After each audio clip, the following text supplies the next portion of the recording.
સુરતથી સામે આવી કપલ સ્વેપિંગની ઘટના સુરતના સોશિયલ મીડિયા ઇન્ફ્લુએન્સર રાજ પટેલ દ્વારા સોશિયલ મીડિયા થકી આખી ઘટના પ્રકાશમાં લાવી. છેલ્લા એક અઠવાડિયાથી રાજ પટેલ કપલ સ્વેપિંગના કેસને લઈને સોશિયલ મીડિયામાં અવાજ ઉઠાવી રહ્યા છે. તેમના મિત્ર ગ્રુપમાં આ પ્રકારની ઘટના બની ત્યારથી સમાજમાં આવી પ્રવૃત્તિ કરનારા સામે બોલી રહ્યા છે. તેમના મિત્ર ગ્રુપમાં આ પ્રકારની ઘટના બની હતી ત્યારથી સમાજમાં આવી પ્રવૃત્તિઓ કરનારા સામે બોલી રહ્યા છે કે સમાજને બદનામ કરવાની આ પ્રવૃત્તિ અત્યારે આને નહીં રોકવામાં આવે તો આવનારા સમયમાં આવી પરંપરા બની જશે. ફેસબુક અને અન્ય સોશિયલ મીડિયાના માધ્યમોમાં ગ્રુપ થકી ચાલી રહ્યું છે પાર્ટનર સ્વેપિંગ કારસ્તાન. અત્યાર સુધી આ પ્રકારની પ્રવૃત્તિઓ વેબ સિરીઝ, વિદેશમાં અને ટીવી માધ્યમોમાં જ સાંભળી હતી. હિન્દુ સંસ્કૃતિમાં આવી પ્રવૃત્તિ ક્યારે ચલાવી ન લેવાય. કપલ પાર્ટનર જેવી પ્રવૃત્તિ હવે ગુજરાતમાં પણ ખૂબ જ વધી રહી છે અને તમામ લોકો ભેગા થઈને અત્યારે નહીં રોકીશું તો આવનારા સમયમાં પણ એક પરંપરા બની જવાની શક્યતા છે. મારું નામ રાજ પટેલ છે. રાજભાઈ, સોશિયલ મીડિયામાં તમે છેલ્લા ઘણા સમયથી કપલ સ્વેપિંગ, પાર્ટનર સ્વેપિંગનો એક મુદ્દો લઈને ચાલી રહ્યા છો. શું છે આવું અને કઈ રીતે આગળ વધવું? પાર્ટનર સ્વેપિંગ એક હસબન્ડ વાઈફનો મુદ્દો છે.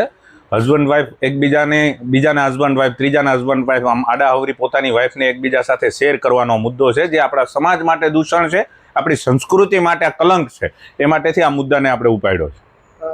કેમ આ લેવાની જરૂર પડી? શું એવું થયું? એકચ્યુઅલી મને 7-8 દિવસ પહેલાં આ મેસેજ મળ્યા હતા આ મુદ્દા ઉપર કે ભાઈ આવું ચાલે છે. 4-5 કપલ અહીંથી ફરવા જાય છે અને એમાં 4 કપલ આવું કરે છે, દારૂ બારૂ પીને પાર્ટી કરે, અને પાર્ટી કર્યા પછી નક્કી કરે કે હસબન્ડને ખબર ન હોય એમ બહાર કોઈ હસબન્ડ પોતાની એક એક્સ્ટ્રા મેરિટલ અફેર રાખે છે, વાઈફ પણ એવું રાખે છે. એવું ના બને તો અંદરો અંદર પોતાની વાઈફને ખબર હોય ને હસબન્ડને ખબર હોય, એ માટેથી અંદરો અંદર આવું દૂષણ ફેલાવવાનું આજે કાવતરું કર્યું છે 4-5 લોકો દ્વારા થયું. આ વર્ષોથી સાંભળ્યું હતું પણ જોયું નહોતું, પણ જ્યારે આવું ખબર પડી, 100%ની માહિતી આની મેળવી અને 100% શ્યોરિટી સાથે મને ખબર પડી ત્યારે મેં આ મુદ્દાને છેડ્યો છે અને આ દૂષણ હટે એ માટેના પ્રયાસો કર્યા છે. કેમ આ દૂષણ હટવું જોઈએ? કેટલું ગંભીર કહેવાય આપણા ગુજરાતની પરંપરા સંસ્કૃતિ? આપણા ગુજરાત માટે જ નહીં પરંતુ હિન્દુ સમાજ માટે. જ્યાં જ્યાં વસ્તુ હિન્દુ સમાજ છે ત્યાં આ આવું થતું હોય તો આપણા કલ્ચર માટે અને આપણી સંસ્કૃતિ માટે કલંક છે. આ ક્યારેય ના બનવું જોઈએ. આપણી પત્ની છે, આપણી અર્ધાંગિની હોય છે, અને અર્ધાંગિની એટલે એ જીવતા જીવતો આપણી અર્ધાંગિની રહીએ, કદાચ જતી રહે ને તો એની સાથે આપણો ભાવ ના જોડાઈ રહે. આ જીવન એને આપી દીધું હોય, પત્નીએ પતિને આપી દીધું હોય. જ્યારે આવું કલ્ચર અને આવું દૂષણ આપણા સમાજમાં ફેલાશે તો આ કેટલી ગંદકી છે જે પરંપરા બનશે આવનારા સમયમાં. એ પરંપરા ના બને એટલા માટે અહીંયા પૂરું થાય એવા આપણા પ્રયાસો છે.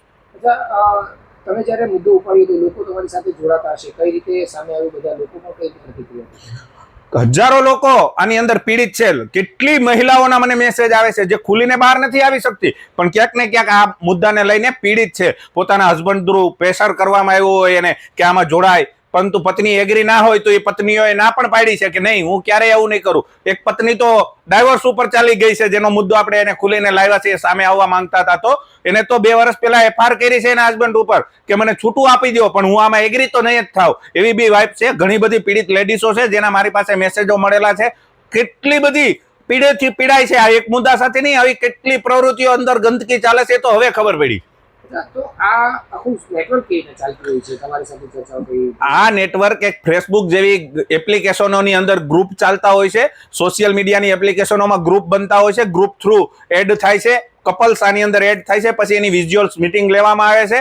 મિટિંગોમાં એકબીજાની જેવું ગમતું કપલ હોય છે, એકબીજા સાથે મેચિંગ થતું હોય, એને અલગ અલગ ગ્રુપ બનાવીને બહાર ફરવા મોકલવામાં આવે છે. ત્યાં હોટલ જેવી રૂમો રાખવામાં આવે છે અને હોટલમાં તો કેવું હોય કે હસબન્ડ ને વાઈફ જતા હોય તો હોટલવાળા તો રૂમ આપવાના જ છે. એવી રીતે એને હોટલવાળા રૂમ આપે છે અને ત્યારબાદ આ જેટલા ગ્રુપમાં ગયા હોય તે સ્વેપિંગ કરે છે, પોતાની વાઈફની હેરાફેરી કરે છે. જે દૂષણ છે, ગંદુ છે, આને નષ્ટ થવો જોઈએ અને થવો જોઈએ. કોઈ પણ સંજોગોમાં આ ના ચલાવી લેવામાં આવે.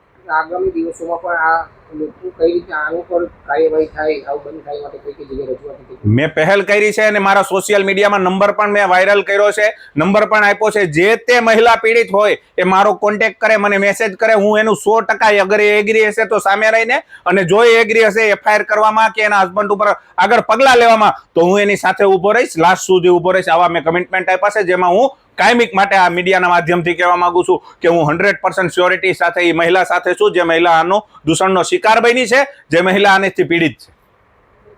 Reporter Arvind Rathod, Janadesh news, Surat.